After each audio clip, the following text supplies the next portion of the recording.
আসসালামু আলাইকুম। আশা করি সকলে ভালো আছো। তোমরা ইতিমধ্যে জেনে গিয়েছো যে জগন্নাথ ইউনিভার্সিটি গুচ্ছ থেকে বের হয়ে গিয়েছে। আজকে জগন্নাথ ইউনিভার্সিটির সার্কুলার প্রকাশিত হয়েছে। তো আজকে আমরা সার্কুলার বিশ্লেষণ করব এবং কিভাবে পড়াশোনা করলে জগন্নাথ ইউনিভার্সিটিতে চান্স পাওয়া যাবে। দেখো, প্রথমেই হলো এই যে জগন্নাথ ইউনিভার্সিটি, এখানে তোমাদের এক্সামের মার্ক হলো ৭২। এক্সামে মার্ক দিবা হলো মানে ৭২ মার্কের এক্সাম দিবা। আর জিপিএ এর মধ্যে মার্ক আছে হলো ২৮ মার্ক। এই যে এই দুইটা মিলিয়ে তোমাদের ১০০ মার্ক। তো এই যে জিপিএ এর যে মার্কটা, এইটা কিভাবে আসে দেখো। এসএসসি থেকে আসে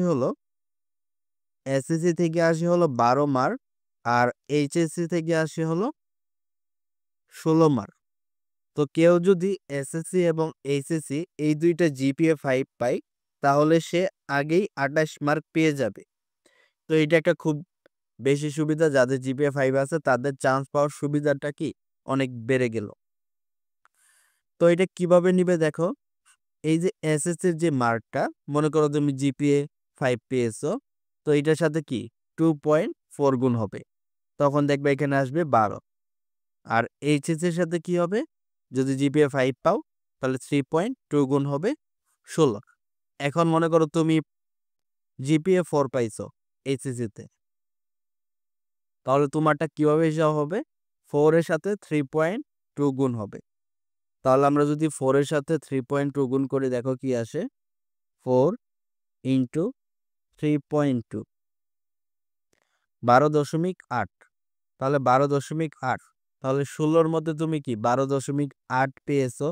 তো অলরেডি কি তোমার, যদি মনে করো 100-র এক্সাম হয়, তুমি কি 96.2 এই মার্ক কি তোমার এক্সাম হবে, আর বাকিরা কি তোমার থেকে 3.8 কি এগিয়ে থাকবে, সরি 3.2 এগিয়ে থাকবে। আচ্ছা, যাই হোক। তো এটাই হলো কি জিপিএ এর যে মার্ক নির্ধারণটা হবে, এসএসসি থেকে 12 নিবে, এইচএসসি থেকে 16। এরপরে দেখো এখানে তোমাদের ডেট দেওয়া আছে। যারা বিজ্ঞান ইউনিটে আছো, অর্থাৎ এ ইউনিট, তাদের দেখো 22শে ফেব্রুয়ারি পরিবর্তে তোমাদের এক্সামটা হবে 21শে ফেব্রুয়ারি। তোমরা সবাই জানো যে 21শে ফেব্রুয়ারি ভাষা শহীদ দিবস। যাই হোক, জগন্নাথ বিশ্ববিদ্যালয়ে দেখো এসএসসি জিপিএ নিয়েছে 12 মার্ক, এসএসসি থেকে নিবে 12 মার্ক, আর এইচএসসি থেকে নিবে 16 মার্ক। তো টোটাল হলো 28 মার্ক। এইটা মোটামুটি সবাই জানি। এখানে আরো দেখো কি দেওয়া আছে, বি এবং ডি ইউনিটের মানবন্টনটা দেওয়া আছে।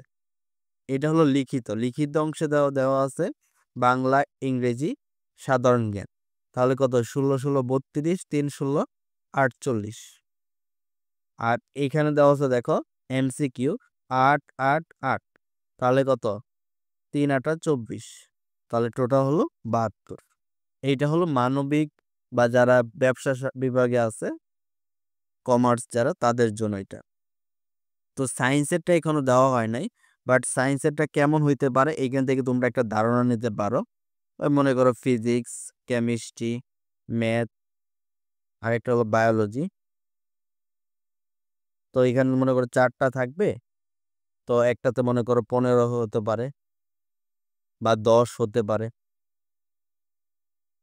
4 10 40।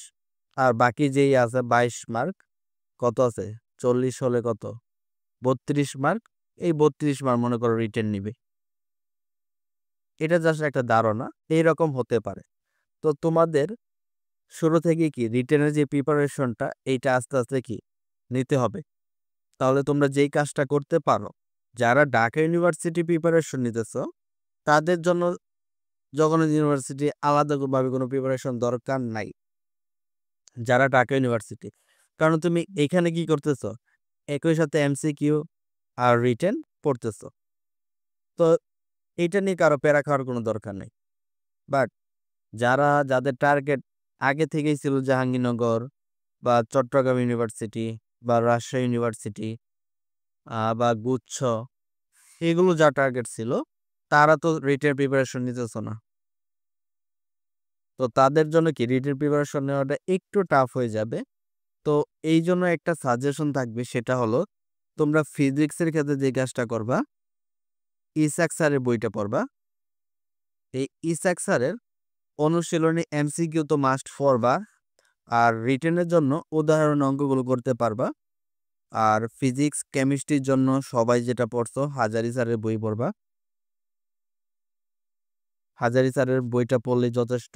এইখানে কিন্তু থিওরি কোশ্চেন আসবে, থিওরি বেস কোয়েশ্চেন হয়, এখানে কোনো ম্যাথ আসবে না।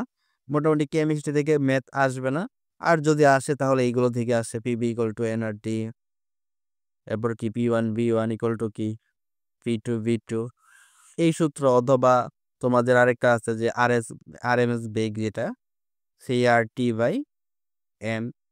এই যে সহজ সহজ যে সূত্রগুলো আছে এইখান থেকে কোশ্চেন আসে। আর দ্রাব্যতা থেকে আসে, সংকরণ আসে। তো যেই টপিকগুলো ইম্পর্টেন্ট তোমরা সবাই জানো, কারণ এতদিন ধরে যেহেতু কোশ্চেন ব্যাংক প্র্যাকটিস করছো, তোমাদের মোটামুটি একটা আইডিয়া আছে এইসব বিষয়। তো ফিজিক্স গেল, কেমিস্ট্রি গেল, ম্যাথ। তো ম্যাথের ক্ষেত্রে কি করবা, যে কোনো একটা বই নিবা, অথবা যাদের ভার্সিটি ক কোশ্চেন ব্যাংক আছে এই ভার্সিটি ক কোশ্চেন ব্যাংক পড়লেই এনাফ। ভার্সিটি ক কোশ্চেন ব্যাংকের ম্যাথে যে টাইপগুলো আছে প্রত্যেকটা টাইপগুলো যদি একটা একটা করে যাও, তাহলে মোটামুটি কি ম্যাথের জন্য আর কোনো সমস্যা নাই। আর বায়োলজির ক্ষেত্রে মেইন বইটা পড়তে হবে, বায়োলজি কোনো কমন আসবে না, বা কমন আসার সম্ভাবনা খুবই কম। তো এই হলো তোমাদের প্রস্তুতি। এইভাবে যদি তোমরা পড়াশোনা করতে পারো তো মোটামুটি তোমাদের একটা কি চান্স হয়ে যাবে। আর জিপিএ এর মার্কটা যদি থাকে তাহলে তোমাদের জন্য আরো সুবিধা হয়ে যায়। তো এই আজকে এই পর্যন্তই। আসসালামু আলাইকুম।